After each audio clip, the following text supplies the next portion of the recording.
Some of us aren't remembering who is the source of our blessings, and it shows.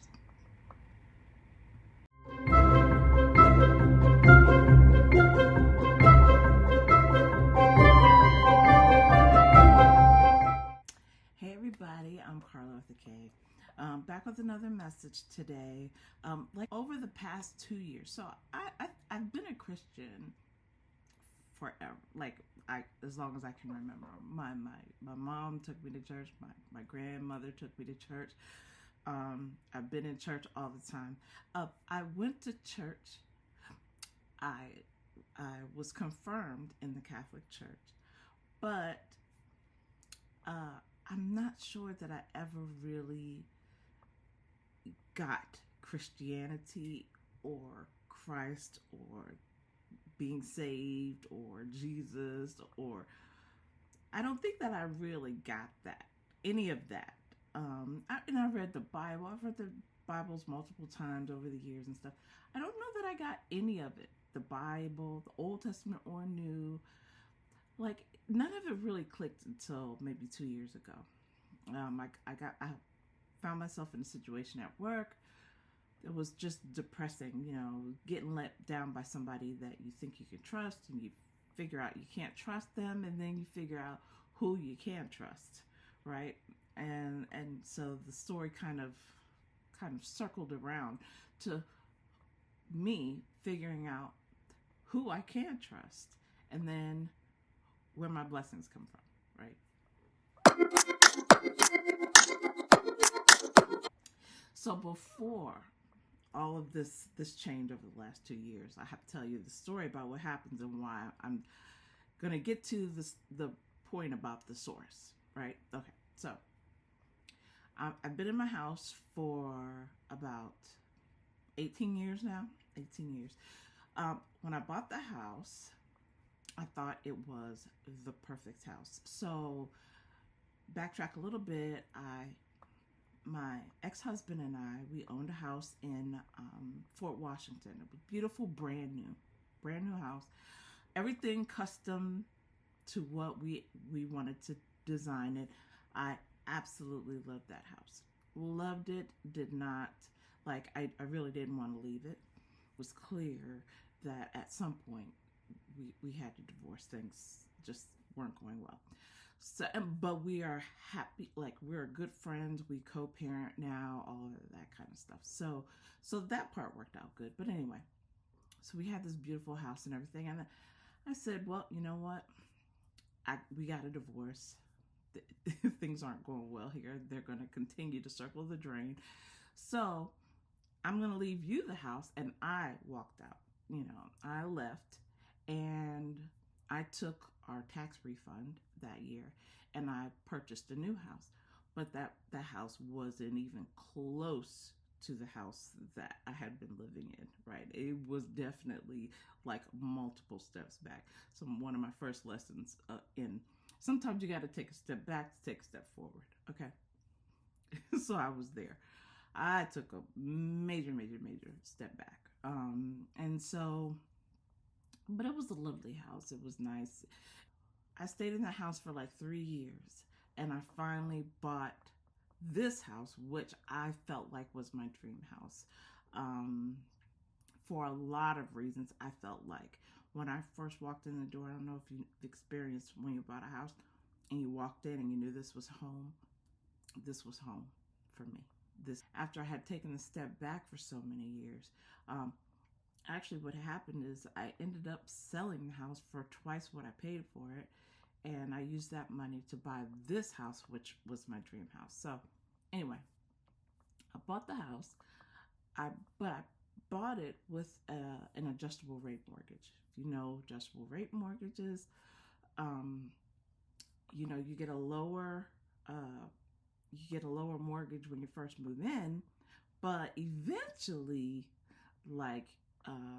you have to refinance to a fixed rate mortgage. And if you don't, then your mortgage could more than double when that adjustable rate period is up, right? So, in my mind, I was I was gonna, I was working as a contractor for the government. I was, I got my real estate license, and I thought, I'm just gonna be selling houses left and right. The boyfriend I was with at the time, he was a real estate agent, and got me into real estate work. And I thought he and I would be partners and all of this stuff. As a matter of fact, I bought this house with him in mind, right? I was thinking, this is me preparing for the future, right? So anyway, long story short, I became an agent. The It never took off. It just never took off because I was working. Um, I had a full time job that I had to maintain in order to maintain like the basic, um, my basic income. And when I came home in the evenings, I was a single mother.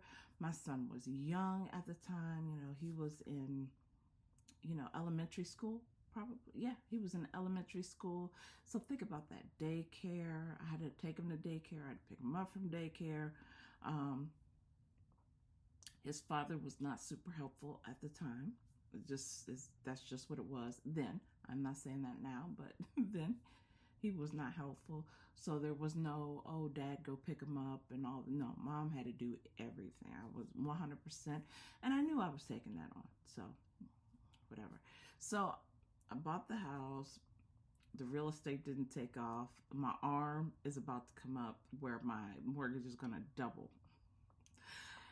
And I have no idea like how I'm going to get through this. So this would be somewhere in the, so 5 years after, so that would be around the 2012 time frame, right? President Obama was in office. So President Obama created this program called the HAMP program. I don't even remember what HAMP stands for. You can look it up. You can Google it. It's HAMP. But what this program was for people like me who'd gotten into these adjustable rate mortgages, who needed to get into fixed rate mortgages, um, and who, um, with the exception of, paying these crazy adjustable rate mortgage prices, um, would pay their mortgage on time, right? And in addition to the program actually helping you get to a fixed rate mortgage that you can afford, it would actually help pay off some of your loan as long as you maintained your payments on time, right? Anyway, I was not sure that I would qualify for that program.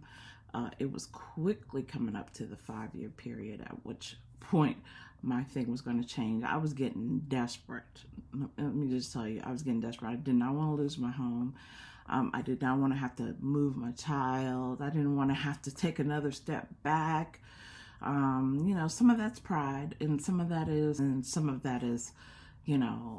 I want the best for my family. I'm trying to make a home here, blah, blah, blah. So anyway, so then things happened. Like it was insane. Like how bad things got. So, and then like, I don't know, eventually like some of my friends may see this, so they don't even know what I went through. Cause I kept it all to myself, cause I thought, I'm always been one of those people that suffer in silence, right? And just try to figure it out. I never ask for help. I hate asking for help because I hate when people let you down and don't give you the help that you asked for. So most of the time I just try to do everything myself. And listen, hard lesson learned is you can't do everything yourself. You need help. And you need to know who your source is when you're in trouble, who your true source is when you're in trouble. So anyway, HAMP program. I don't think I'm going to qualify, but I go ahead and I apply anyway, right? Months go by. I don't hear anything back, right? The situation's getting more desperate. I'm getting calls from the mortgage company saying, "Hey, we're going to double your mortgage." Then I had other things happen. It was like this house was like the seventh sign. It became the, I swear. So I had a flood in the basement because of the sump pump broke. Right, the sump pump broke, and so the basement flooded. Right, and then I had an infestation of bees on the back of the house, and I had and I had the flying termites on the front of the house. Right, so I don't know if you've ever had flying termites. It's the worst thing in the world, but you will think it is like the end of days if it happens to you. Because in the morning, like this swarm just comes to your house. They find any crack and crevice they can come in, and they fly just in one area. Usually it's around like a big window or something. I have a big window over my door, so they were coming. They were getting into the big window, and and they would just die, and then there would just be piles of these flying things laying on the floor. I didn't know what it was at the time, right? All I know is, oh my gosh, this house is what? Maybe I'm supposed to leave. Like maybe this is a sign that I'm supposed to leave, but I didn't want to leave, and I did feel like this was like the final house. Like this was the house I was supposed to be in for like ever. So anyway, all of this stuff is happening, right? The pestilence, the flood, all this, and then I'm scared to death. So I'm not checking my mail. I'm not answering the door. If somebody tries to deliver me like foreclosure papers or something, I'm like, you're not going to get in touch. So I keep getting these packages in the mail, thinking they're from the mortgage company. Well, they are from the mortgage company, but I'm thinking they were foreclosure papers. Anyway, but I'm refusing them. Like, I won't go pick it up. They come by USPS. They go to the mail station. I refuse to pick it up. I'm just like, something's got to happen. Something's going to break. Something's got to happen, right? So I'm sitting here on this bed, and this room looked a lot different then. It was just plain white walls. I didn't have any decor. I still had the bed from when I was married. And the whole bedroom set from when I got married. Anyway, so so I'm sitting here on this bed, and I'm depressed, and I'm like, God, I don't know what's gonna happen. I just need to give it up. I just need to quit. And my phone starts ringing, and something like I've been avoiding phone calls for months because I don't want to hear that I'm getting foreclosed on, right?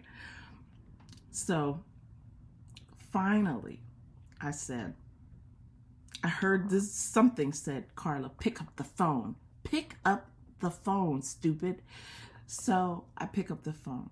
It is the mortgage company calling to tell me that my HAMP application has been accepted, that I'm going to get the fixed rate mortgage, that as long as I pay on time, that they're going to give me, I forget, something like $5,000 a year that they pay to your principal for like 5 years.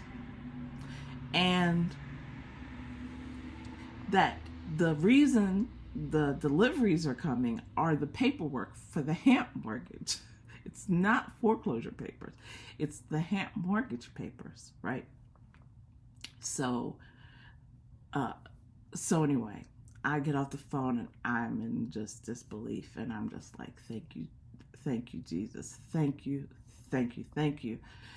I'm saved. So that was 13 years ago. 13 years ago, I'm still in the same house.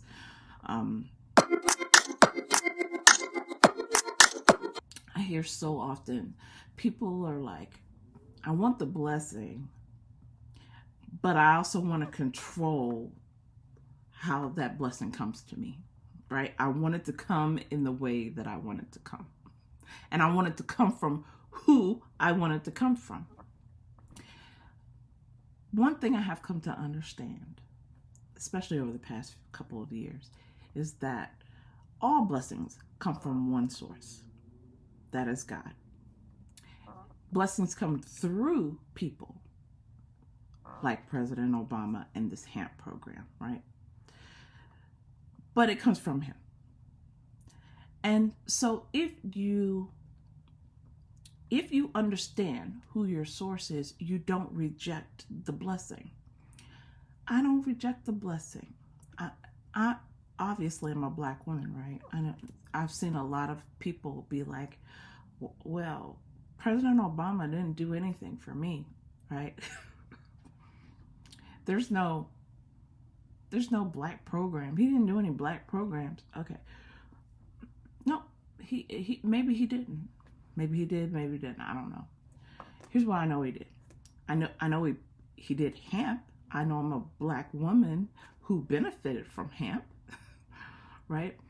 I know that anybody could benefit from hemp. So it could be a Hispanic woman, it could be a black woman, it could be a white woman, it could be in a red state, it could be in a blue state, whatever. The blessing was there for people to take advantage of. I'm going to turn down an opportunity to be blessed by the hemp program because he didn't brand it as a black program? That is ridiculous. The blessing was not from President Obama. It was from God. God sent that blessing through Obama. It put it in his heart to create this program to bless people. What should I care if this blessing came from him? And what should I care if that blessing blesses other people outside of me? What I care about is that it saved my home. It kept me from being homeless. It helped. It kept me, my son here in the same school, in the same school district. I was able to raise him here. I've been able to give him a home here. And now I've been able to give my father a home here. And I thought, oh, this boyfriend was the thing. No, the boyfriend's gone. But my dad's here. And the fact that I have this house and the basement area is finished and fixed up and all this kind of stuff. Now there's an in-law suite so that I can take care of my father. So my father can move in the basement, right? When I first bought this house, I never thought of that, right? I never thought that this home would then be the blessing that helps me keep my father out of a nursing home or somewhere else, that I would be able to bring him in here and just relieve him of the burdens he had as an aging, he's 80 years old, right? So my point to you is, remember who you're. And I don't. It's not like me pointing a finger at you because I didn't get this message either. Like, it's only been over the past few years that it's really hit home. It's like, don't worry about the where the blessing comes from. As long as it blesses you, that's all you need to worry about.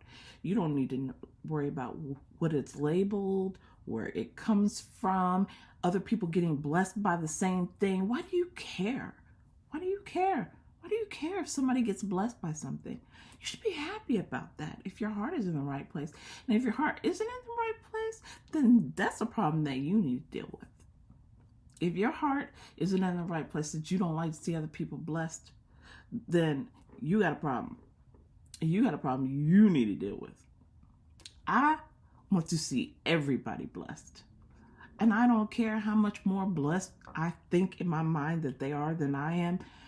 I get the blessings that I need to do what I need to do. To stay where I need to stay, to do what I need to do, to achieve the things I need to achieve, to earn the money I need to earn. Those blessings come to me. And I don't worry about what's happening in other people's lanes. Get out of other folks' lanes. Get into your own lane first. And then remember the source of your blessings. Remember the source.